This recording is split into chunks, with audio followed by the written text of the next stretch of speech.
systems go. Clear for liftoff.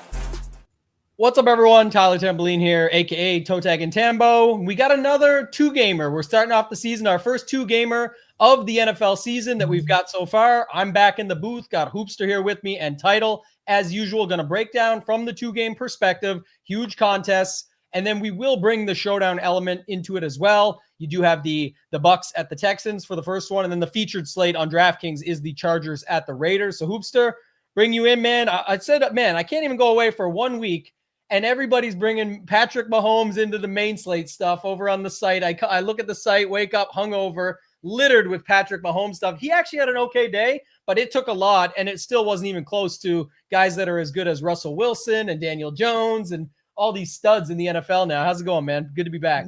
Daniel Dollar it is now. Danny Dollar, no longer Danny Dimes. Like, he's upgraded. The dude is the real deal. And in terms of Mahomes, though, like, honestly, I think at some point you're going to start changing your mind a little bit. The dude is running a lot. If he's a running quarterback, like, you have to at least consider. And I hope he's on one. I mean, the problem is he's never on these main slates because they're always primetime, which the way they're playing, they might get booted from some of those primetime games because they look like, as Title would say, cheeks. And Travis Kelce does not look good. I mean, just literally handed the defense an interception yesterday. So I don't know, man. I think you're eventually. I mean, not now. You just won't do it out of, like, there's no way because you have to stick to your gun. I understand that aspect of it, but like, if you actually look at it and analyze why you weren't playing him in the past versus like why you might want to consider him now, we might get you to change your mind a little bit. It's not even a bit anymore. It's like I've dug into the numbers enough. I think for me, it's more of like, look at what he had to do. The man had like a 40-yard run, a 30-yard touchdown run, and still not even close to sniffing it. Like, not even close. There was guys just way above him, and the pricing matters. And the thing that people I think that play DFS forget is, like, he's Tom Brady won all those championships. He wasn't the best DFS quarterback. Like, it's fantasy versus reality. Mahomes already has a start, like a superstar starter career. He's lights out, it seems, when you get to the playoffs until last year. And like I said, they've started slow, but for DFS, it's just really tricky he has to do all that, and he still doesn't come close. It's just the way it goes. But Title, bring you in, man. Danny Dollars is the one you gotta come around on a guy here. But I don't know, maybe he's playing in the dome now. This is 2 weeks. What about we get him outside in a week or two here and we see how it goes? Maybe it'd be a different story. What's going on, man? Yeah, I mean, he's been very impressive. I mean, giving the ball to JT a lot also helps. Tyler Warren was a huge addition.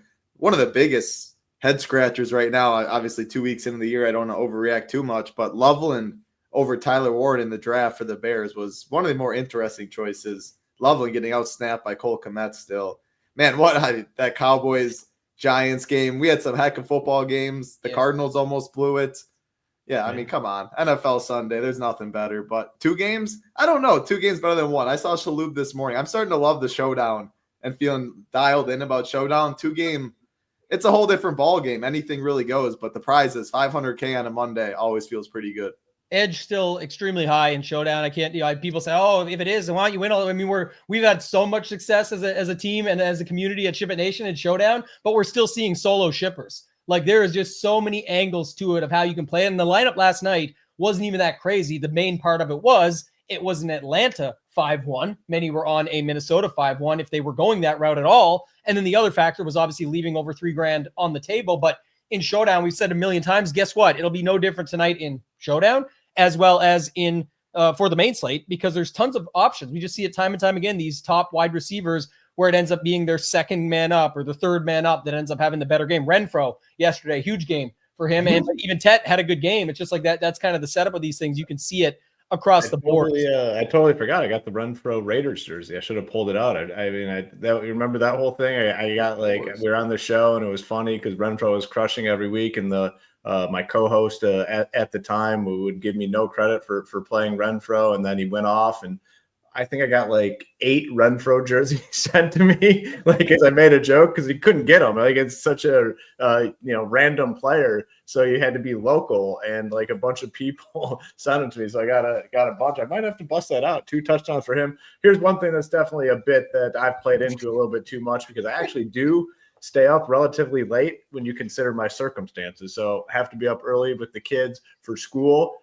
I stay up till like 12:30, which I think is, that's pretty late considering I have to get up at 6 every day. So yeah. I'll be up at least till halftime. Let's say that I'll be up till halftime. And that is, I'd say close to a lock. So don't go crazy making any wild bets because I'll be up to at least half the game. The question is if Title's going to be up. This man was up. Speaking of up, this guy's up showing us the poker chips in the Discord this morning. It looked like a pretty good night, man. What time did that session start and when did it end? You had to come home at some point to do the show. Like 3:15 a.m. though. I was so tired that I go to bed really early over here, like 8:30, 9. I try and get to bed real early, get up early. So yeah, I got to bed early, 8:30, roll on the couch, got up at 3, saw the game was still going. And yeah, I had a lot of chips in front of me, but I was in for a lot too. So we're going to make a little of that back today. Honest Title. Mage knows what's up. I'm staying up late playing slots on the old online casino. I sent we have a common favorite game, so I sent him a couple screenshots late at night. So Mage knows what's up. We got to get the promo code for that. Speaking of marketing, by the way, boys, let's get it going here, baby. I got the beard hedger. I needed to buy one. It was on special. I got Amazon gift cards for days. I was like, oh, shit, I'm going to have to go with the bit on the show. Should we do a whole Manscaped speech for you guys? Because we're most certainly not officially sponsored by these guys, and I could give a shit about representing them. But with the bit, ShipItNation.com, you guys can get in. Also on Thursday this week, I should note, ShipIt Game's still running. Everything else still amazing going on. We got 3 new winners over the weekend. But on Thursday, week 3, 3 for 3, we got a promotion coming out if you're not with us yet to check it out and be able to get in the front doors. So excited for that. Yeah, honestly, they might be. Richard, maybe they are the best. I just hate reading their ads. That's the problem. You can't spell Manscaped without ad, and that's the problem, right? It's there. Well, they have cooled a little bit. At one point, was pumping Manscaped. They went to every YouTube show, every podcast, and worked out a deal. They're still getting talked about, but the problem was they wrote your ads for you, and it would legit be 4 paragraphs that there's nobody that can just bust that out. You have to just run with it. Mark says it, content already. Let's go. Yeah, we're dialed in over at the Nation. We got a lot of stuff up already. I got the stone here in front of me. So like I said, we're going to break it down from a 2-game perspective. We are going to go position by position so we can take some of those thoughts and help you guys sort of think through them if you want to use them in Showdown. We will still have the featured slate covered later on with the slate plan. Our guy Marley covers the island games. We got the stone coming out for Showdown later on tonight as well. And actually, Hoop said the time thing there, man. I'll probably be the one to late swap and go to bed. They used to do 7 Eastern and 8:15 Eastern. This one, for some reason, is 10 p.m. Eastern start. That's 11 my time. I don't know. I stay up late too, but because I might not make it to the end, still a little bit rusty coming off that wedding this weekend. I'm probably going to be in bed after the late swaps go down and see how I wake up in the morning. But all right, Title, grand scheme overview, man. 2-game slate stuff. Anything you want to talk about just going into these 2? It does kind of look like the second game getting a lot more love than the first, which is interesting because, Stroud, we've seen him break slates before. We've seen Baker definitely be involved in these shorter slates, the things I'm talking about, where those 2 are more involved. So interested to see how you think it plays out and what you're seeing on the grand scheme overview going in. Yeah, the first point, you made a really good point. Late swap with the biggest difference, the first game already done, or at least almost already done. Late swap's huge. Shout out to SaberSim, a very good late swap product. Late swapping isn't only just you're blocked out from the nuts, which is the easiest concept. If you're in second place, you both have Keenan Allen, the person's in first place. Is it a big enough gap to want to make a switch to someone worse? But it takes into consideration your whole portfolio, how to get to min cash, etc. So late swap, the biggest thing. Other than that, yeah, the second game does seem to get more ownership. I'm seeing a pretty common build in the sense of the running backs. People don't want to punt running back because their backup running backs right now on this slate really don't look too appealing. Najee Harris didn't get much work. The backup behind Chubb, who knows about that? Genty's a workhorse, Bucky's a workhorse. So backup running backs don't look great, which means concentrated running back or concentrated ownership at that position. Tight end, you either play Brock Bowers or you go you have to save. There's no in between. Bauer's the highest price at 6'3". I would argue that's a misprice. Still, he's too cheap, even with his knee. But Cade Otton is the second highest tight end. So you're forced to save at tight end if you're not going Bowers. Plenty will punt tight end. 2 tight ends is also viable. And then there's a handful of receivers. So my grand scheme overview, running back's going to be really concentrated. It's hard for me to get away from that chalk. And then you can get different within the stacks. You can overstack a complete game. And then if you are playing 150, we always bring it up on this show, Squirrel Patrol. But when he did win his solo million, he did play a backup running back. Chubb got hurt. The lineup has to make sense when you do things like that. But yeah, I mean, McCarthy didn't score a touchdown yesterday. This is essentially 2 showdown games. A lot of random stuff can happen. Yeah, Nick Chubb on the slate, by the way. Different scenario, much different scenario, but just to note that he is here. And Hoop, man, speaking of last night's game, the 2 kicker stuff, man, you needed 2 kickers, all right. That was insane, just nuts. So that, the luck, they got a touchdown finally at the end. Yeah. But it's the way she goes sometimes. Yeah, I mean, we've always talked about it. I mean, the kickers are just usually way too cheap, and more times than not, if you get a game that is like that, I mean, obviously that's a little bit extreme in terms of like no touchdowns until like the third quarter. But you get a game like that, the kickers are they're virtually a lock to be in contention, to be in optimal. They might not always get there, but they're gonna have a really good chance to be in there. So it's just something to obviously keep note of. I mean, we've been talking about it for years on these shows about the kickers just being too cheap, and they just continue to show up in optimal or close to optimal. But in regards to this slate, the reason I like it, I mean, I like these 2 game slates. They're kind of fun, a little change of pace. You can do some wild stuff, but like there's no with the exception of Brock Bowers, where he's clearly the best tight end, and then everything else is a huge drop off. Every other position, there's nothing like that stands out like this is the guy that you absolutely have to play. There's not a Bijan Robinson. There's not a Christian McCaffrey on the slate. There's not a Jamar Chase on the slate, like a position dominant sort of player. So I think the range of outcomes on this slate is pretty wide in terms of what the winning team looks like. I could see any quarterback being optimal. Like these running backs are, the spends, they're not secure at all. Genty or Bucky Irving. Wide receiver position, Mike Evans laid an egg last week. Yes, we like Nico Collins. We like Ladd McConkey, but nothing is like guaranteed. There's no like slam dunk plays. When you look at each position besides like Bowers, he's clearly the best tight end by far. But he was banged up a little bit this week. So I think it's a really wide open slate, which makes it fun, especially if you're building multiple teams. That's the one thing I would say. If you have the ability to do so, I would be looking to build as many teams as possible, even if it means going down stakes. If you're someone that just plays, 2 in the 25 or something like that, I'd go down and try to put like 20 in the $3 or whatever. I haven't even looked at the contest tonight. I don't even know if that's possible, but I'd be looking to build more teams tonight. Just because, again, I think the range of outcomes is very, very wide.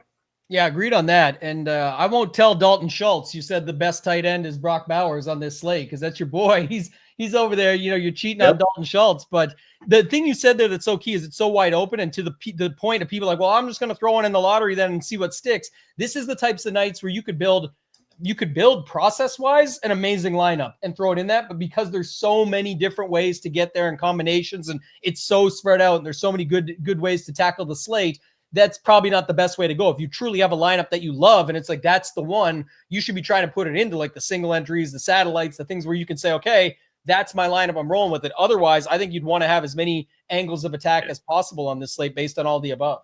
Yes. Yep. That's kind of what I'm thinking. All right, let's kick it off with the quarterback then. Title, I'll go to you first, but there's Mayfield, Stroud, Geno, Herbert. It's tough to say right now. I know it shows that Geno's getting a little bit more than Baker and Stroud, but it's so close between those 3. And because I think people are heavier on Herbert, it swings one of the 2 ways, right? Obviously, either people go with Geno as let's get access to Herbert in a different way, and more popular game, or you do see someone like Stroud come down a little bit and then it lifts up Baker and Geno or something along those lines. But I guess the reason I think Baker gets lifted up more than he is because people like Evans, people like Igbuka, and more than more likely than not, because of the Bucky love, it's going to lead to stacks with Baker as well as people trying to leverage Bucky. So just my 2 cents on it, kicking it over to you with quarterback. Yeah, I think you're right. Herbert's the clear. I'm looking at the stone right now. Saber Sim, you can see it, but the clear chalk, and I think rightfully so. I'd be surprised if that changed. I do think Stroud probably does come in the lowest own, as our guy DGen says, like moonwalking back. I could see Stroud moonwalking back a little bit. I think that's the right thing. Maybe I'm just saying that because I have him the lowest, and I'll probably have the least Stroud. But the thing when you play him, you're almost everyone's going to go Nico Collins, and then after that, it feels like everyone's just going to go Schultz to save money at tight end because that wide receiver 2 is really gross. So even when you do play Stroud, if he is the lowest own, I think your builds will look very similar to a lot of other people playing those Stroud teams. Whereas if you go Herbert, you have Ladd McConkey, you have Quentin Johnston, you have Disley, you have Keenan Allen. Like there's a lot more options there. Tampa, yeah, you get the Buka, Mike Evans, but you also get Cade Otton. Sterling Shepard is fine as well. Like I just think you have the least. It's so concentrated on the Texan side that he's my least favorite quarterback anyway. I'll just have the least. Geno, I just think Geno's a better quarterback than I think the average person does. He can sling it. He now has weapons. I love Jacoby Myers. I love Brock Bowers. So he's probably my second favorite quarterback. Herbert is like his protection last week was insane. If he's going to have all day to throw again, which he has one of the best O-lines in front of him, he has a lot of pass he can get there. He showed off his legs, but again, I like how many weapons he has. So even if he is 40%, if I get 50, I'm going to play all 4 quarterbacks for sure. When I get to running back, it's going to be a lot more concentrated. But yeah, Herbert, just with how many weapons, I think he's in the best spot to cheat. My favorite, Geno on the other side, my second. But it's pretty close to me between Geno and Baker.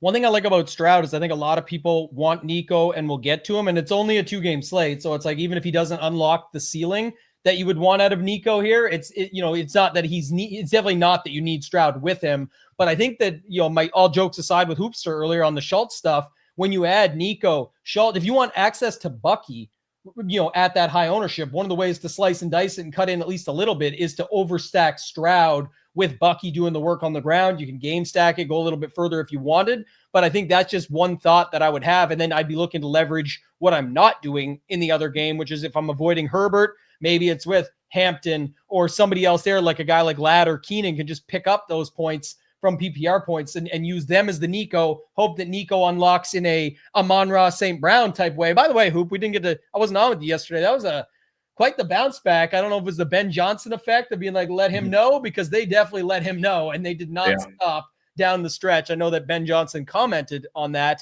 but he said, what do you expect him to do? That's what they do. They go for it, but they were up quite a ways when they kept just stomping them down. But your boys look back and then take over quarterback here.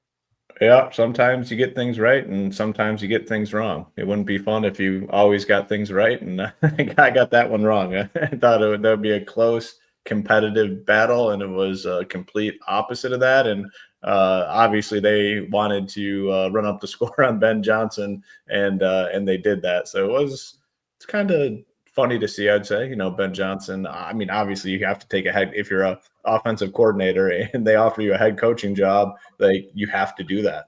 And Lions fans are like sitting there like talking shit about Ben Johnson. I mean, like what do you want him to do? Say, oh no, I'm good. I'm just going to be an offensive coordinator the rest of my life. I don't want to be like a head coach. It's wild, but yeah, he got the FAFO yesterday for sure. Like he got pounded. And that defense, I mean, they look atrocious, like absolutely atrocious. And a little look ahead, our Cowboys, Dak Prescott gets a matchup with that Bears defense next week. So stay tuned. We'll see if we're back on Dak and company. But in regards to this 2-game slate quarterback position, one thing I love doing on these 2-game slates, I mean, we had a lot last year. I'd like to just eliminate a quarterback and just not play him and, hope that it's not him that gets there. I'm struggling with that. No Will Levis on the slate. No Will Levis, yeah. I think did you talk me into playing some of him in that scenario? Probably. It felt like he was on every 2-game slate we had last year, and I played him every time, and he did nothing. I was fully ready to fade him, but you loved him, and I like supporting the co-host takes on the show, so I might have joined in, like playing Sung J M like every week in golf. I just have to support Tambo. So I'm sure you convinced me to play some. I like making the stands at quarterback on these slates, but struggling to do so today just because like my favorite's Herbert, but that's everyone's favorite. He looked great. He looked absolutely amazing last time. I mean, he looked like one of the best quarterbacks in the league. So he's going to be owned, which I'm fine with. And then after that, it's a lot of guys you compare Baker with. So I think Baker, even though he's the most expensive, probably because you're going to be able to find the value on the slate for sure. Like I think Baker's the next owned, and then Geno, and then CJ Stroud. I mean, Stroud is going to be the consensus number 4 for just about everyone, and that's the one that everyone would look to fade. But I guess when playing Stroud, like all Stroud lineups are going to be with Nico Collins, like you guys mentioned. So that's an interesting dynamic to try to kind of overcome, just knowing what those teams are going to look like. But if I play Stroud, it's probably going to be with Nico. So it makes it difficult with Stroud. I mean, he's the one I could just say I'm not playing. I haven't built teams yet, but the other 3 to me look solid. I mean, Geno, totally solid. I mean, and 5,300s, you're going to be able to load up. There are different ways to play him. I mean, you can play him with a backup tight end, which is crazy. Or not backup, but like the second tight end who's getting a decent projection on the slate. So Geno can be pretty dynamic in the way that you play Geno teams, which is why I like him. So for me, it's clearly Herbert, Baker, Geno, and then Stroud. But again, I don't know what I'll do with Stroud. I could fade him. Haven't decided yet, but I'm definitely good with the other 3. I guess the one thing for sure, though, the ownership's looking really, really big on Herbert. Like that's the one that everyone wants to go to. It's not the most expensive. Probably should be the most expensive. So it's something to take note of when playing Herbert. He's going to be the most popular by far. Yeah, I'm in on these guys, and then the big decision for me will be, what do I do with Stroud? Yeah, I'm more interested in Stroud. I think the Geno side is clean only because obviously Herbert and Baker to me are the best 2, but I like Stroud a little bit more than Geno. The only appeal to Geno for me is that it's the opposite side of Herbert, and he pairs with the most popular guy at tight end on the slate. There's going to be a ton of Bowers lineups, and then there's going to be a ton of Bowers lineups, period. And a lot of them are going to be there as opposite of Herbert, but then you're also going to see Bowers with other tight ends because he's 6,300 or whatever. So people are just going to use him as a receiver or, treat him as that and put him as the flex or whatever, however you want to look at it. So the only thing I'm thinking there is if you don't do that, it's not like you get any sort of leverage break on going to running back there. So it might be something with the Stroud stacks and then using the other big 3 running backs, hope the Chargers Raiders stays on the ground, and then you could still use Bucky in a different way and get access to the other side of that first game as well. But I think tons of different ways to go about it. I also think there's ways you can look at it because we're talking the 2-gamer here, and I know we haven't got to that position yet, but if I'm doing like a Baker and then I'm going, Baker, Egbuka, Otton, where most people will have the 6,800 for Evans there as well, I might just put a Bowers into that or something and then do it differently that way, because I think that's how you're going to get different, where a lot of people will have, Genty, how do you say it? Genty at 7K. In that spot, I could have Bowers at 6,300 and just leave the money, for example. So I'm going to keep it, short and sweet at the quarterback. I'm playing all of them, and it's not a cop-out. It's not who you play. It's how you play them. Portfolio diversification for the win. Definitely going to be mixing it up at quarterback. My stands will be when we get to the other positions. So I'll kick it to you, Title, for running back if you want to go there next. But Bucky looks like the main, but then you do still have Hampton and Genty right behind him. And then, Chubb's the guy that's not getting any love at all. Yeah, just going to play those 4, though. That's one thing, like I said, I'm going to keep my running back condensed. If it's a Najee Harris day or Rashad White day, because I don't think I'm playing 150 in the 20. If I was, of course, maybe a couple sprinkles here and there, but most people aren't playing 150. Bucky's my favorite. The usage was phenomenal. Rashad White didn't get nearly as much work. I guess I shouldn't even say that I expected, but the gap was wide enough, like 75% for Bucky. Second best touchdown prop, -105, can catch passes out of the backfield. He's my favorite. Hampton Genty is pretty close after that. Hampton, the best touchdown prop on the slate, -125. You can definitely play Hampton with Herbert because I do like Geno. Genty can also catch passes, but if I am playing Geno, maybe I'm less likely to play Genty, who's going to be mega chalk. Could play Hampton, Bucky there, get a little different. Nick Chubb, I don't know, 32% owned, probably somewhere about 30. Like I'm not convinced he's anywhere near old Nick Chubb. And if he doesn't get like full point PPR sites, it's a lot tougher. But he's coming in half the ownership, I guess, is the other three as a starting running back. The problem why I can't get to like the Woody Marks is like Dare Ngumbawale got decent amount of work, probably looks like they're third down. Jacob Johnson got a little. Damian Pierce. There was just too many guys getting mixed in after Chubb where I'm not going to take that flyer. But really easy for me. No hot takes, but all like if you fade Najee, White, Dart, all those other guys, that could add up to like 12%, something like that, and that could pay the rake if it doesn't get there. Yeah, just saw the main slate this week. Jaden Daniels' status in doubt with the knee, so people looking ahead. Underwent his MRI today, so we'll see how that goes as the week goes on. But yeah, one thing I'll say for sure, the chat mentioned it too, like with Chubb, if you're not going again, it's opposite side of Bucky. It's instead of Nico Collins. So like that's what I was saying earlier, taking my stands. I'll definitely have probably more Chubb than most in this spot, just because I don't even believe he's coming in at 33% right now. Again, we only have our initials out so far and different ownership projections around the industry. We'll see. But to me, it's so easy to get to Irving, Hampton, or Genty, on top of the fact that there's going to be people playing double tight end. There's going to be people playing, there's a ton of guys that are going to be playing, or multiple people that are going to be playing multiple guys in the wide receiver position, right? And use the flex for that between Evans, Igbuka, Ladd, Keenan. I know we're going there next, but Myers, Nico, that already fills it out. You got Bowers, you got the additionals that people are interested in, Otten or Schultz with their stacks. So I just don't see a world where Chubb even gets close to that. And that's where, you know, you talk about moonwalking backwards, it's going to be him as well. So I do have love for that, especially opposite side. We saw it yesterday. Breece Hall, and this, people are going to try and compare status of the players here. That matters, sure, but it's a 2-game slate. It matters a lot less if you don't know. But just to say it, like Breece Hall versus James Cook yesterday, prime example. It's like if you weren't on Josh Allen, you were on the opposite side of that game, you know, you were on Breece Hall. The Bills are the ones that are likely to pound them, and you see James Cook just light up the slate and everyone at 23% Breece Hall. It's not like he was unowned. I'm just saying the 23% Breece Hall was like, wow, what are we doing with this? So, you know, that's kind of the way it shakes out sometimes. What are you thinking here? About the same thing. I mean, it's a tough position. I mean, Bucky for sure. His game fits DK. He's number one. You know, Genty for his workload. It's going to be a huge workload for him probably all season long. Hampton, fine, but after that, it's like, man, do you really want to click the button on any of these guys? Like, to me, even like Nick Chubb does not look all that appealing to me. I just wanted to see what sort of.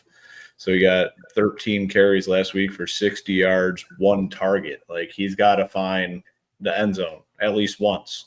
So I don't know. It's a tough one for me. And then it's like all these other scrubs like Najee Harris, Rashad White. It's like I wish they gave these guys like better price, like cheaper prices to entice you a little bit more. Like take them down.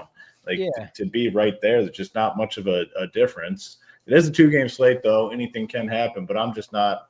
I'm not even excited at the guys up top. Like I like Bucky for sure. Like I think Bucky's by far the best play on the slate at the running back position, but I'm not thrilled about Genty or Hampton, to be honest with you. But it's like you have to play 2 of them. It's a 2-game slate. We're limited on the options. It's just, to me, the worst position by far on the slate. But to me, yeah, it's Bucky, probably as much Bucky as I can get. And then after that, like, I don't know, like I'm whatever. Like you got to play one of Genty and Hampton. That's what a majority of my lineups will probably look like. I don't want to mess with those other dudes, to be honest. Yeah, one thing I'll say, Title usually has this stuff up, and obviously different with the rush and receiving mix. I get that. It is a PPR site. It is a 2-game slate, et cetera, et cetera. But plus 105, Bucky anytime, plus 135, Chubb. Home favorites, the Texans, 23 points.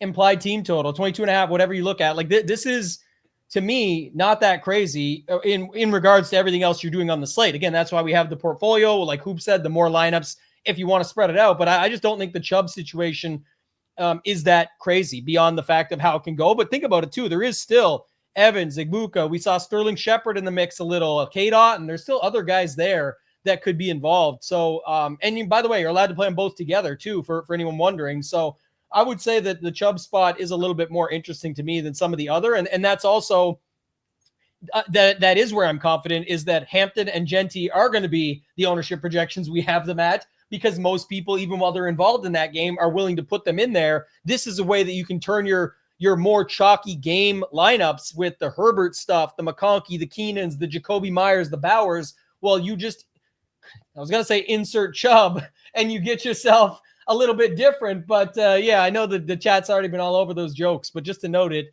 you can definitely put Chubb into those lineups and end up with just a little bit different. And then you still have all the other normal two-gamer stuff that you can do, leaving salary, building it out a little bit differently, playing certain guys against each other that might not be comboed as commonly, all that stuff. So I don't know. I see it a bit different. What are the other props that you see there, Title? I couldn't get my book to load here.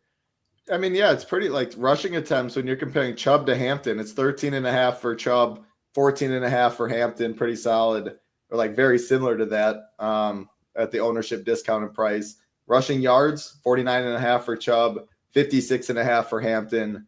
Again, Hampton has more pass catching ability out of the backfield.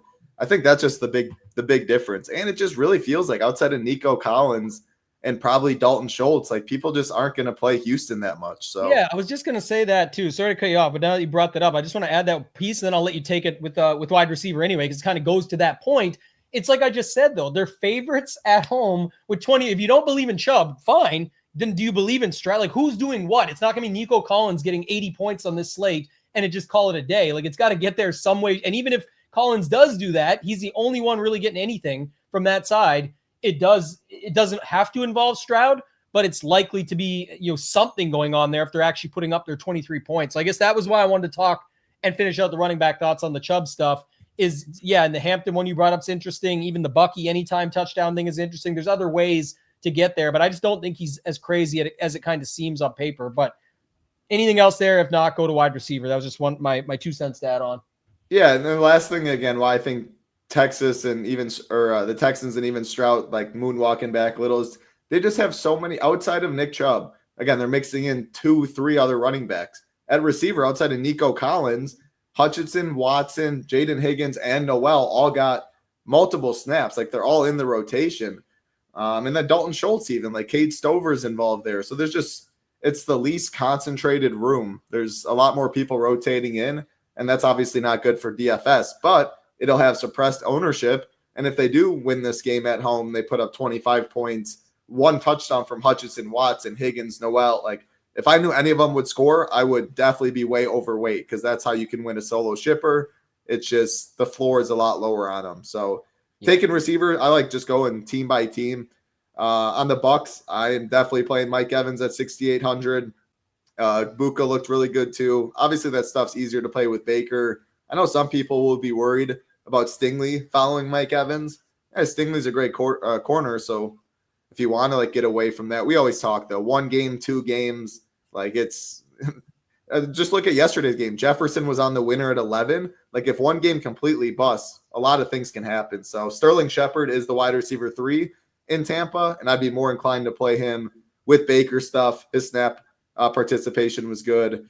Texans side, again, it's if you want to get different, these are the spots you can. It's just going to be Nico for me, and I think I'm way under Nico. I'm going to be way under the Texans, period. But then Hutchinson, he did lead. He was the number 2 in routes behind Nico Collins at a very cheap price tag of $3,200 at low ownership. He's someone that I'm going to be playing a little bit of. Vegas, they're my favorite wide receiver room, I think. Jacoby Myers is my favorite receiver for his price. The PPR upside, I'll have a bunch. It makes a lot work. Trey Tucker, though, big play upside guy. I like Geno Smith. His ownership's low. He got in the box last week. And then Dante Thornton. I mean, these guys, like, big play upside, a guy, a preseason baller. His snap participation killed Jack Beck, who was competing for the wide receiver 3 role. So Thornton, Tucker, Myers. Myers going to be owned. Tucker, Thornton won't at all. I like getting different going to that game. You can play it in Herbert stacks as a way to get different. On the other side, you can play him with Geno, who's already going to be relatively low owned. And then, yeah, I mean, Keenan, McConkey, Quentin Johnston. If this offense rolls like they did with Herbert, Trey Harris isn't seeing too much. Lambert's not seeing too much. They run a lot of 11 personnel. Keenan looks really, really strong. That rapport is good with Herbert. So I don't know if there's any hot takes. It's just your lineups have to make sense to you. If I'm playing Baker, I'm more likely to play Sterling Shepard. If I'm playing Stroud, I'm more likely to play Hutchinson. If I'm playing Geno, I'm more likely to play Thornton or Tucker, stuff like that.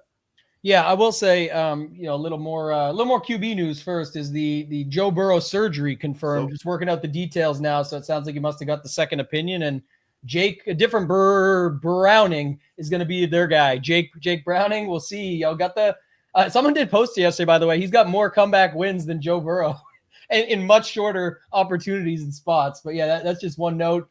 I think this is what everybody sees. We kind of tied that in already. Definitely a thing, but so did Pittsburgh. The Jets week 1 looked like the lowest scoring game. The game yesterday with New England and Miami, not a lot of people were high besides the Drake May stuff, but I mean beyond that, there was a lot of people going different ways there. That had a ton of points that got put up, so you just never know where those points are going to come in. But the best time to take advantage of that is going to be during these 2-game slates.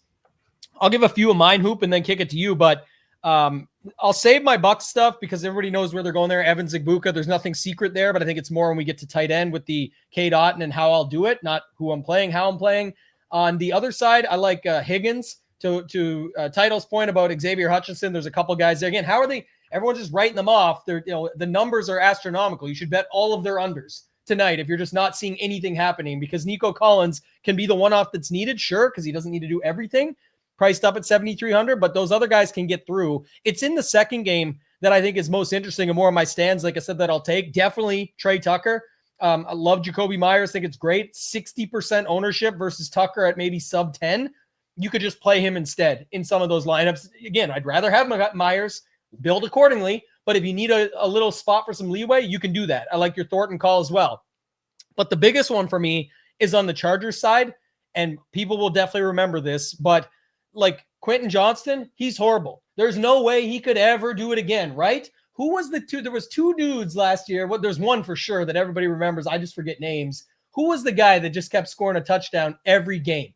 There was 2 guys that did it. Westbrook Akine. Westbrook Akine was one, and I'm not comparing. Everyone's like, oh, they're not the same. Like, it's not about that. Who's the other guy? There's another guy too that just kept getting them loose, and he would just keep scoring. Anyway, the point was we just kept fading them and fading them and fading them.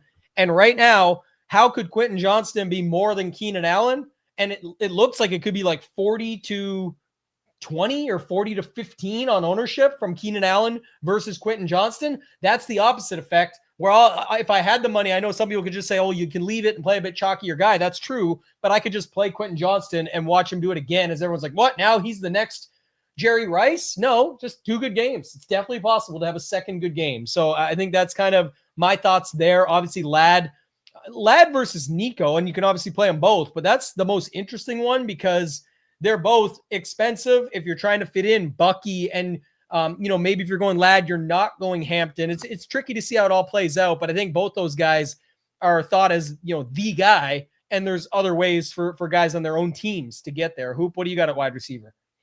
Yeah, I mean, not too much more to add. I mean, I was just looking up the Quentin Johnson, Keenan Allen thing because I didn't think that would be the case, right? With the ownership being that big of a difference. A lot of people are kind of week to week and they saw Quentin Johnson go off, but basically every single source out there has the difference being massive between the two, between Keenan and Quentin in terms of ownership. So, I'm not smart enough to refute that. So if that is the case, like I was a massive Quentin Johnson hater, but if he's going to be half or more than half the ownership of Keenan, like I definitely want to take advantage of that situation for sure. But in regards to the Chargers, I'll start there because I already started talking about them. I mean, I'm in on Quentin, Ladd, and Keenan. Like I'm going to play most of these wide receivers. I'll try to make my stands at running back and then maybe fade one of the quarterbacks. But it's hard to make a full fade on these guys. You have to play at least 3, and then you can potentially play a 4th in the flex, which I definitely have some interest in doing. So I like all these Chargers guys, the Raiders guys. Jacoby Myers, probably too cheap, probably the most underpriced guy on the slate. Trey Tucker, big play upside, and you got a quarterback that'll take the chances, and then Thornton as well, I think is a fine option. With the Bucks, I mean, yeah, you know what you're getting. Evans, Abuka, and probably my favorite cheap guy is Sterling Shepard. And 6 targets last week in an offense where they'll throw the ball. Like I really like Sterling Shepard at 3,100. I guess after Nico Collins, this is the wide receiver room with probably the most questions. But like Title said, who was it? Hutchinson that was out there the most last time? Yeah. So 3,200 on a 2-game slate. He's going to be on the field a lot. Sure. Higgins, fine. Yeah, I'll play some, not a ton, but I'm good with most of these guys. Sterling Shepard, though, is the one that stands out to me at 3,100. I think, if 3,100 wide receiver gets 10, like that probably is good enough, or at least close to good enough. Maybe you need 12 or something, but 3,100, if you can get 5 catches for 50 or 60 yards, that's good enough. I definitely think that's in the realm of possibility. So I like him. But yeah, I mean, with the wide receivers, roster construction, all that pretty important. There's a 2-game slate. So, I mean, wild things can happen here. So you don't have to fully think like correlation. I mean, we've seen wild things win on these 2-game slates, but I'm going to be in on most of these guys. Man, you never know what you're going to get. Old Tom Hanks, Forrest Gump. But I was looking up to try and find out who that other guy was, because Nick Westbrook-Akine had 9 touchdowns last year, almost 13, or on only 497 yards. But it was an interesting stat that I actually still don't believe, and it's ESPN, but how could it be wrong, right? The Quentin Johnston stat line last year, he had more touchdowns than Nico Collins. He was right behind Westbrook-Akine. He had 8 touchdowns last year. And I know Nico got injured and stuff like that, but I'm just saying that's still pretty crazy. More touchdowns than Keenan Allen on the Bears last year. More, basically the same yardage, everything. He was involved and he sucked. Imagine what he could have done. We watched him drop at least 5 touchdowns. It's that's what's crazy. So just little things like that you'd never think when you're looking it up, just going back to it. But I think there's tons of different ways you can play these wide receivers. I'll start off tight end just because that's what I wanted to say on the last one. No, obviously, Evans and Igbuka, 2 of the best wide receiver plays on the slate. If you're taking a group of the top 6 or 7, they're definitely in the, that group, maybe even in the top 5. But one of the ways I like to play the Bucs on this slate is Baker, Bucky, Otton, and then even the D if you want to, and just skip those wide receivers. You can overstack it even further. You can go definitely do that. I'm just saying one of the most unique ways to do it is think about those offenses that just sort of take up the end zone when they get there. Baker could even run one in. We've seen that, but you could have Baker throwing it. You got Bucky could run it in. You could have Baker throwing it to Bucky on a check down. You could hit Cade Otton. They've got some injuries and guys on the IR as far as tight ends are concerned.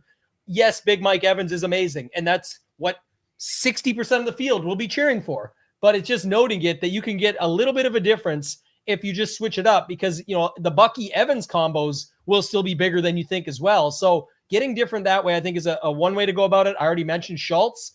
I think having a Stroud, Schultz, Bucky, and then filling it out with the other game is the way you could do it differently. And again, skip over the Nico stuff in some of them, and maybe it's Ladd, Jacoby, and somebody else that you need that gets there. Just different ways you can go about building.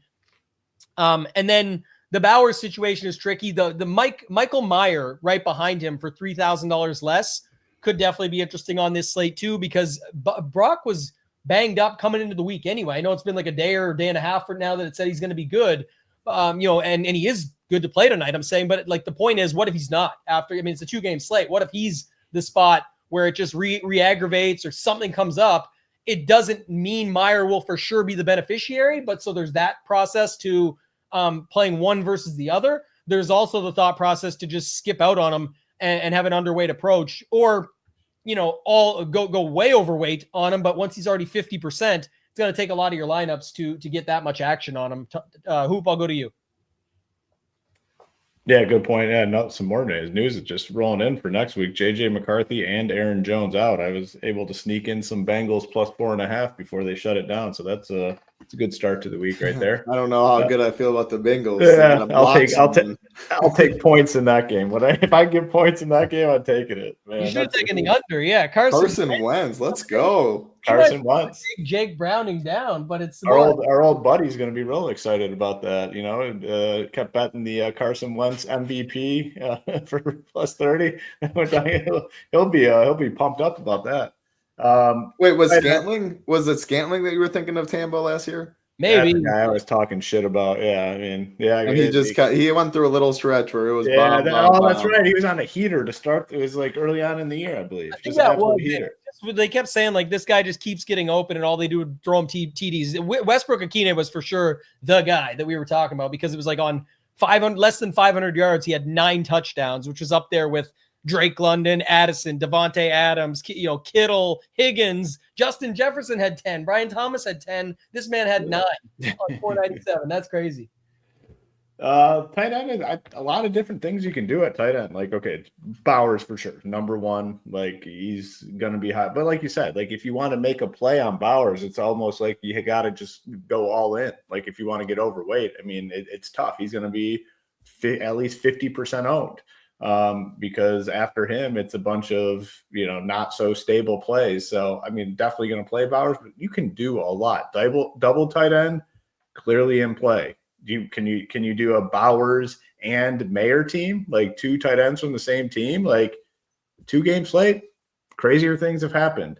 You got the situation with the Chargers where both Conklin and Disley are getting work. Disley was kind of the guy last year, but I think Conklin was out there to like start the game last week. So I'm fine with mixing in both of those guys. Yeah, Conklin had 2 for 50, so he did something, and a rush attempt last week. So like you can play all these guys, I think, and you can play 2 of them in the same lineup. Double tight end clearly in play. But Bowers, obviously the clear number one. I'll have exposure to most of these guys, and you guys know who my favorite is for sure. I mean, gotta say it. I think 3,200 Dalton Schultz. I mean, I just gotta continue riding. So maybe that's how I get different with there it is. You play Stroud, fade Nico, Dalton Schultz, 2 tight end game or 2 touchdown game. Good to go. There it is. Maybe that's how we do it. Thursday.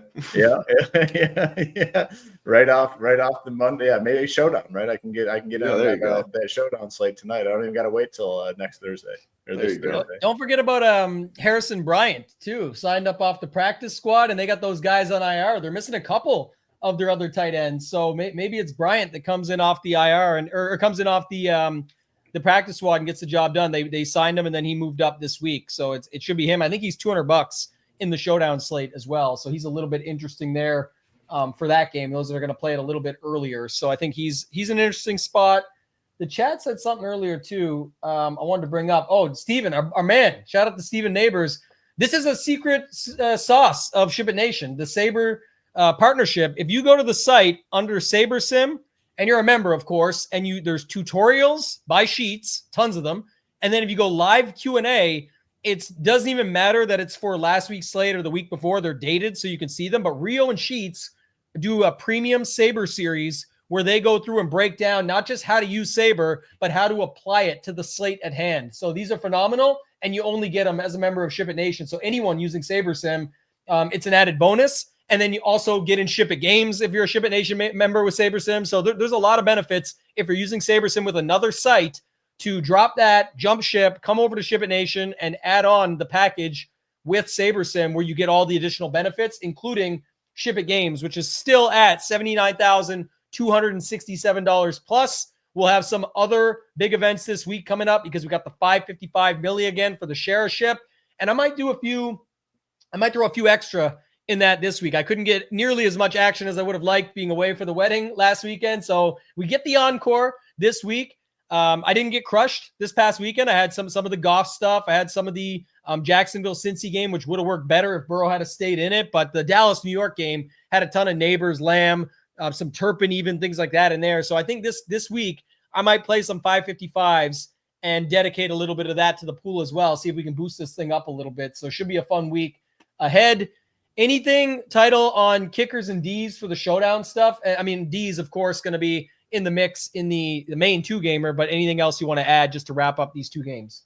Yeah, just my quick thoughts tight end, because I misspoke earlier. Stover is on the IR, so Harrison Bryant, like you said, got called up. I mean, people remember if you've been playing DFS for any bit of time, Cleveland Browns, he actually can catch the ball and get upfield, so it's not the craziest play. They did run decent amount of 12 personnel too.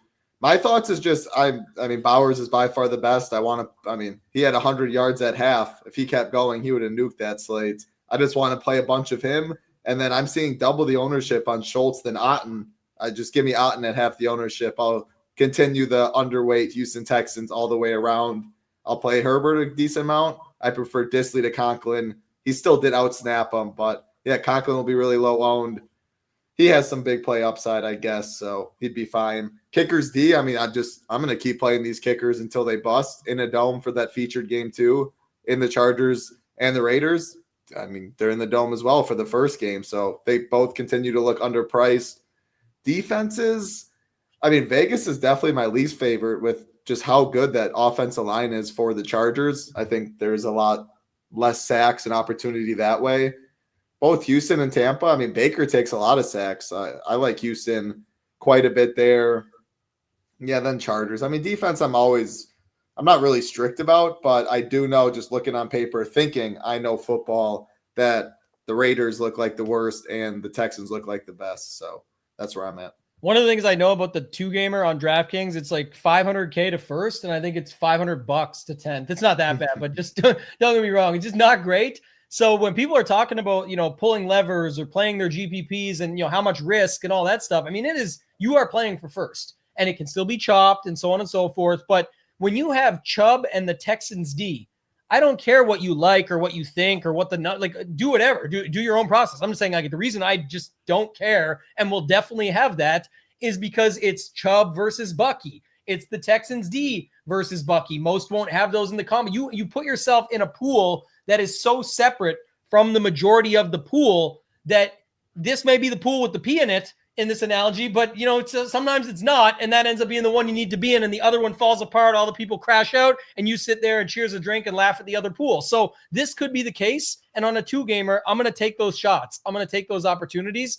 This is definitely one. It looks to me like the Raiders will be the lowest owned, but the Texans Chubb side of things makes a ton of sense. The other version of that is obviously a more popular running back, but his D is not popular with him, and that's Genty with the Raiders. You're going up against so much. I mean, the highest owned quarterback, one of the highest owned running backs, one of the highest owned wide receivers, and then even the cheapest value guy.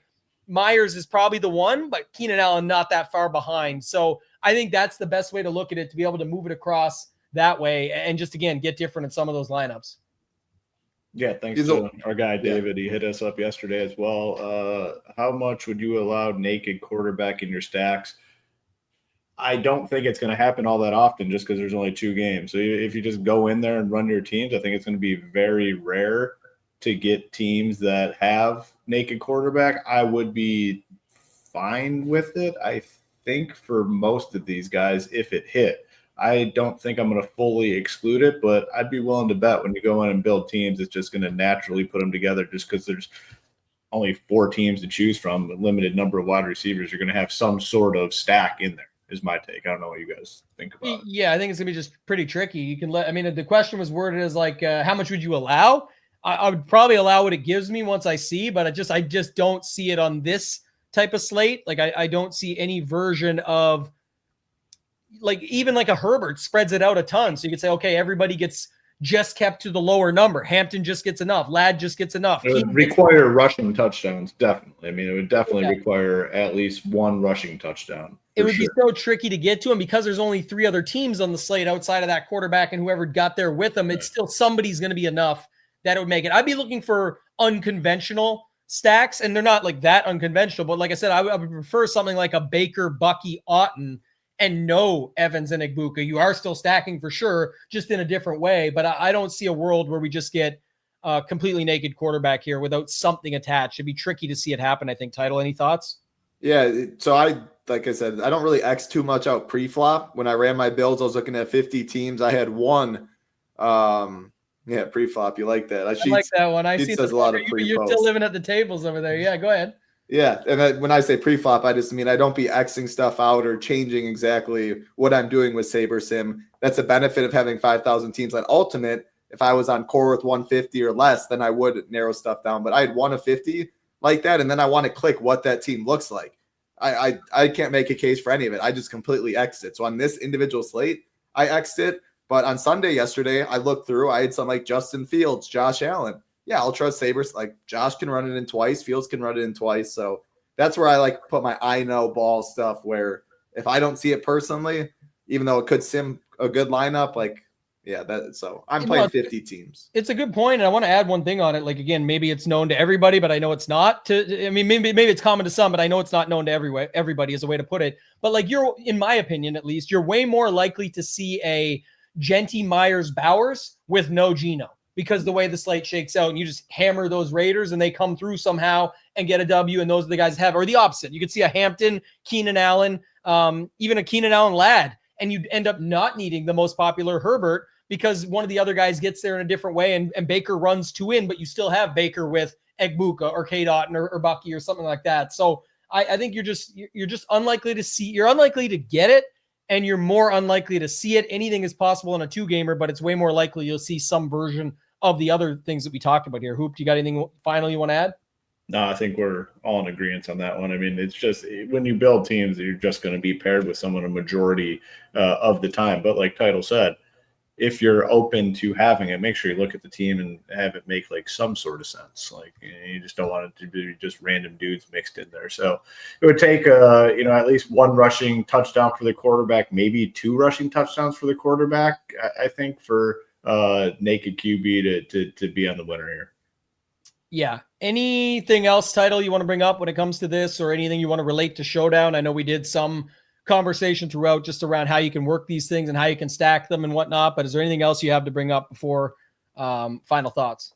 Yeah, I mean, not really. We are going to have our content for the featured Showdown. There's like 58,000 people, prize pools. They're good for both games. 100K for the first one, 200 or 250 for the second for the featured. Yeah. Yeah, that's absolutely money. And that's a great game. Like we talked about Genty, Bowers, McConkey, Quentin Johnson, Hampton. Like you're talking, I think Rio put it in the Discord earlier in the NFL chat, but like you could easily see a solo shipper. So many great options, a lot of spread out ownership, a lot of viable captains. Like that's a great Showdown slate. So yeah, don't forget late swap again for the main slate, but maybe set aside if you planned on playing $100 today, instead of maybe going $100 in the main, 80-20, 75-25. Like know your strengths. Some better at Showdown than 2 games. You can go 50-50. No one's saying you have to play the main slate at the end of the day. Yeah, this could be good too. Jimmy, if you want to play a Baker rushing TD, like again, you're going to be leveraging that Bucky Irving spot that everybody loves, and he could definitely sneak around him and get in there. Somebody else mentioned too that Marquee Sports, shout out to him, got the wrong logo now, Marquee, but we see you. Said Harris should get more downs per Coach Harbaugh. That's a guy we didn't really talk about. So was Travion Henderson, and Stevenson turned into prime. Did you? Bettis. Still looking down at my notes from yesterday. I made a couple notes from the show, which Ham called me out on. The first note is more T. Henderson. That was me. That wasn't Ham's fault. Ham backed it up. I saw today, though, because I wasn't that in tune, but Levitt said that Henderson had three different penalties against him. So it's like that probably led to a little less work at that point. Yeah. Other than that, it wasn't too bad. I actually thought he was in a pretty good spot yesterday, but it didn't end up working out. Well, the game exploded. Dolphins are the definition of cheeks. And they almost won. Yeah.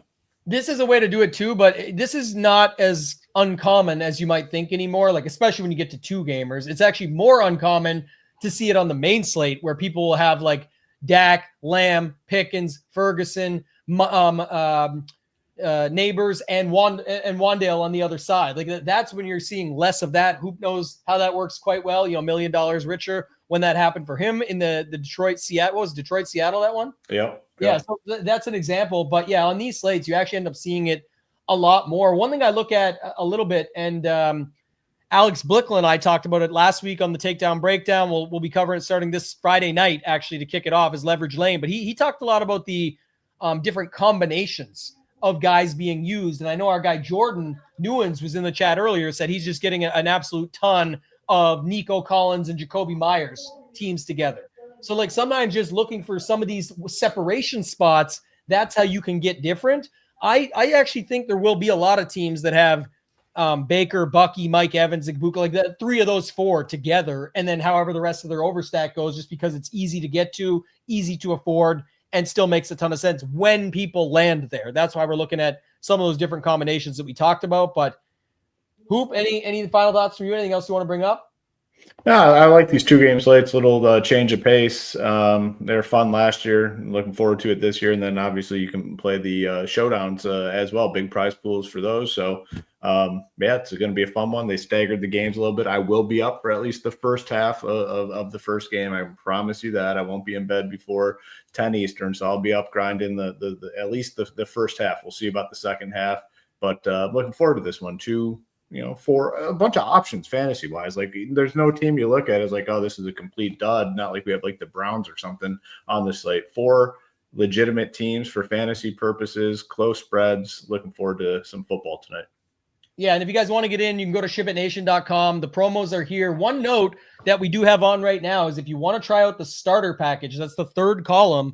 That's the same plan as $97 a month on SaberSim.com, $139 a month with all of our stuff included, with SHIPIT games, with those Saber Series videos. But you can get right now, if you go to the site on Join the Nation and click on that monthly plan, you will get your first month for $97, where you can essentially check out everything SHIPIT Nation has to offer for free, because it's the same price you would go pay for SaberSim. And then you also get into SHIPIT games. So one nice thing about the partnership, it's set up that way on purpose. Our price will be a little bit more after you get to try it out. But shout out to Andy and the team over there, always setting us up for success, setting you guys up to be able to check things out. They also put in mass amounts of prizes to SHIPIT games. So it's 50,000 plus cash, 29,000 or 27,000 and change in the prizes. So check it out. Go to SHIPITNation.com. That's going to do it for this one, guys. For Hoop, Title, for myself, ToeTagginTambo, let's ship it.